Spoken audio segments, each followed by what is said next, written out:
Hi guys! Welcome back to our YouTube channel. So, paila-ila naman nato atong mga karakter atong part 1 nga mga gwapo o gwapa kayo. So, wala pa nakatanaw guys. Tanaw na mo sa part 1. Atong ipadayon ang part 2 na ta guys. So, kani si Santa guys. Si Santa ang babaeng irong gwapa. Sa iyang kagwapa, daghan kaayo na in love guys. Dili na mahimutang, magsige na lang bantay. Iyang bana tuod ay ni si Coco Martin. Arang kasilosan sad, maong napuol na ni si Santa sa iyaha.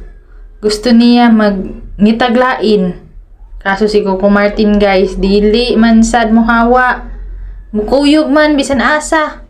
Unang si Bugoy Drilon na ara jud sa kilid pahipi. Taog chance nga makakamang siya.